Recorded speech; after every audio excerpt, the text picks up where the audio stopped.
네. 최성해 총장 나왔으니까 뜬금없이 최성해 총장 얘기도 해봅시다. 네. 나 진짜 최성해 총장 너무 웃겨. 강진구 기자님하고 통화한 거.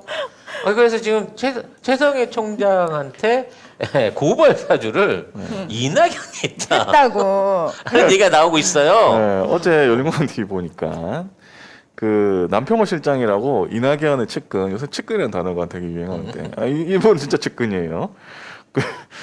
통화를 했었는데 이전에 통화가 뭐가 있었는데 남평호 실장하고 강진규 기자가 통화를 합니다. 해가지고 혹시 최성해 총장한테 우리 열린공원 TV 고발하라고 했었냐라고 물어보니까 남평호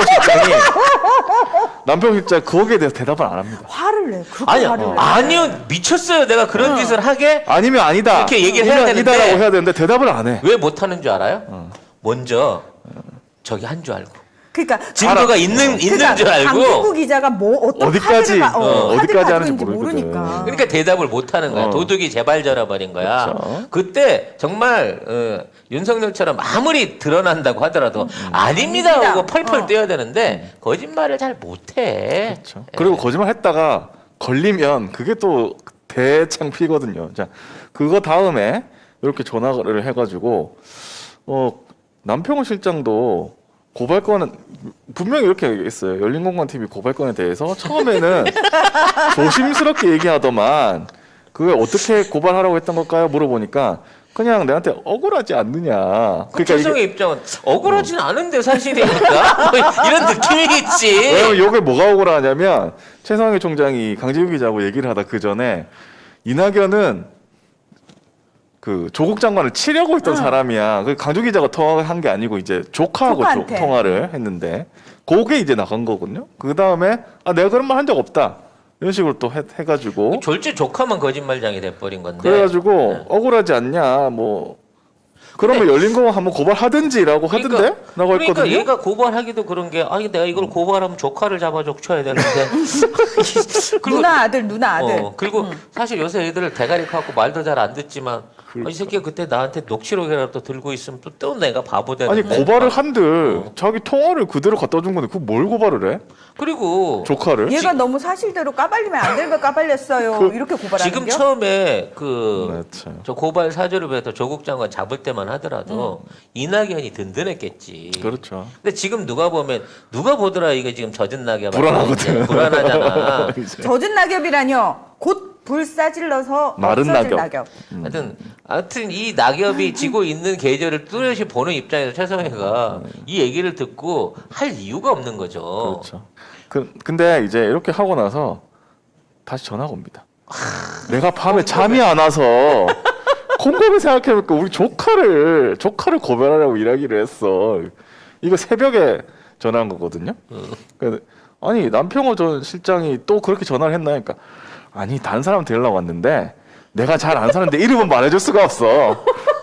남평호 전 실장한테 온 게 아니고 딴 사람한테 왔다고? 한두 놈이 아니구만 연결고리가. 근데 중요한 건 당신 억울하니까 당신 조카를 고발해 라고 얘기를 해갖고 어떻게든 지금 이걸 끊고 싶은 거잖아요. 그러니까 이게 뭐야. 아, 진짜 저는 그냥 어제 열린공감 TV 보고 이낙연 측은 야 씨발 이거 어떡하냐. 야, 뭔 얘기를 해결을 하려고 하면 싫다네가 점점 더 꼬인다? 야, 뭐 이렇게 가는 전화하지 마. 거지. 일단 전화하지 마. 일단 저분하고 얘기하지 마. 이렇게 될 것 같아. 이런 와중에 또 우리 준스가가 칼을 하나 등에 또 꽂아요.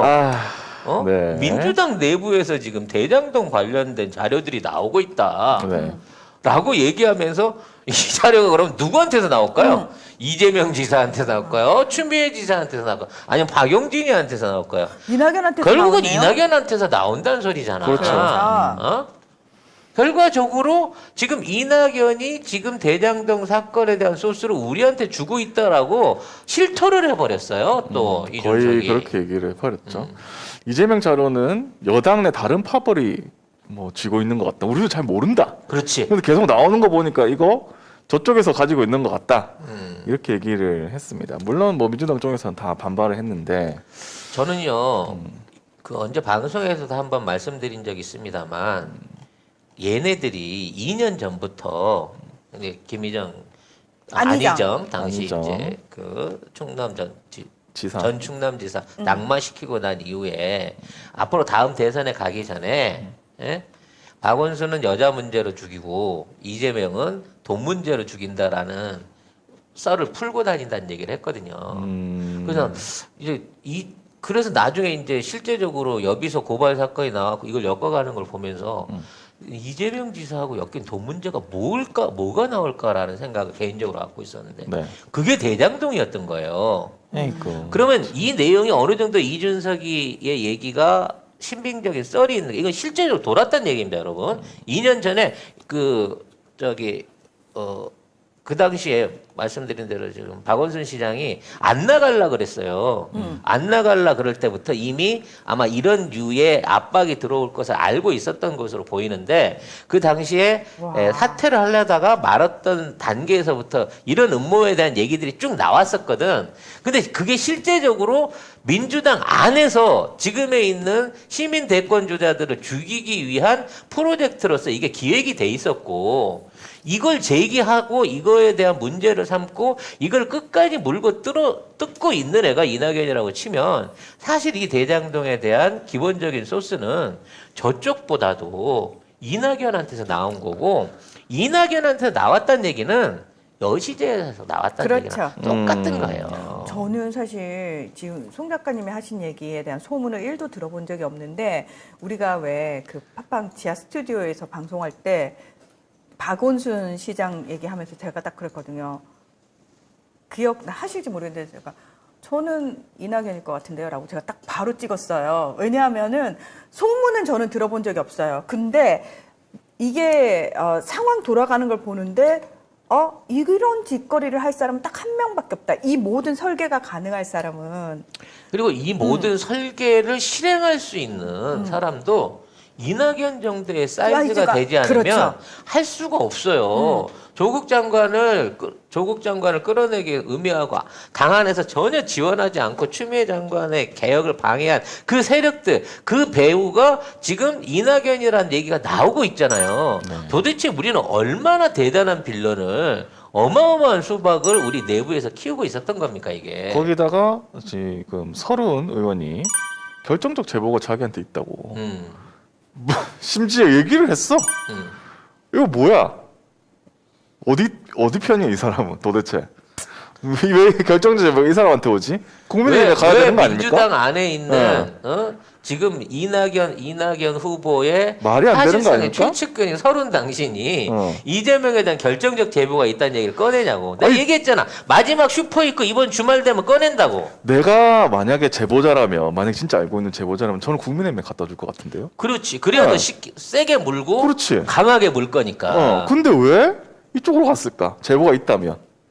참 신기하지 않나요? 여기에 한 가지 또 보도 안 되는 큰 의혹이 김영민 의원이 법사위에 제기한 건데 예. 지금 원전 관련해 갖고 최재형의 그 감사원이 네. 이와 관련해 가지고 제보하고 그 다음에 여기에 대해서 고발 조치 들어가면서 했던 것도 제2의 고발 사주권으로 이것도 맞아요. 누군가가 뒤에서 한 정황이 보인다. 시기적으로 너무 이게 시나리오처럼 짝짝 맞아 떨어진다. 여기에 대한 조사해라라고 국감장에서 얘기를 했거든요. 결국은 이 모든 레벨들 자체가 이 관료라고 하는 민주당의 녹을 먹고 있는 관료라고 하는 놈들하고 이 검찰하고 짜고 지금 있는 정부를 전복시키려고 하는 그리고 차세대 주자들을 죽이려고 하는 짓거리에서 출발한 거야 이 모든 게. 그러니까 이준석이 지금 이낙연한테 같이 우리 특검 받자고 합시다. 아예 뭐 협업하자고 대놓고 형 아닌 척하지 마. 이미 다 들통났어. 우리 같이 이거 특검 몰고 갑시다. 그렇지. 나 의원수 좀 모지르니까 당신이 한 50명 동원해 줘요. 그렇지. 지금 이 얘기거든. 이 참 해줄 것 같아요. 엄청나지 않습니까? 심지어 이 뭐냐면 이 기사에 보면은 박용진은 또 특검은 반대했어요. 근데 이낙연은 할지 말지 잘 모르겠는데 이낙연은 내가 믿는다. 이준석이 그렇게 얘기하면서 네가 왜 이낙연을 믿어 이 새끼야. 아니, 걔들 진짜, 보기에 어. 너무 든든한 거야 지금. 얼마나 믿음직해 이낙연이. 참 굉장히 사실은 이렇게 되면은 이낙연이 뭐라고 해야 돼요. 야, 너 이 새끼들 왜 나하고 친한 척 하려 그래? 그러니까. 나는 니들이랑 결이 다른 문재인 대통령의 적통을 잇고 있는 총리 출신의 민주당 대선 후보야라고 얘기를 해야 되는 거 아니야? 뭐 그렇게 얘기를 못 하는 거죠. 뭐에 적통을 이어? 지가 그랬잖아. 지가 문파라고. 입을 확 뚫린 입이라고 그냥 확, 야 정체 달통 났고 너는 딱 기다려 씨. 네. 아무튼 뭐 얘들이 하는 방향은 지금 이런 방향으로 흘러가고 있습니다만 정말 다행스럽게도 이재명 지사가 여기에 대한 철저한 대비를 하고 있는 것 같아요. 당연하죠. 네, 그래서 이 전황은 앞으로 유지가 되면 유지가 될수록 또 유지가 나왔네요. 유지. 네, 우리 쪽에도 유리하다. 유지가 아니고 네. 유리하다라고 볼 수 있는 상황이라.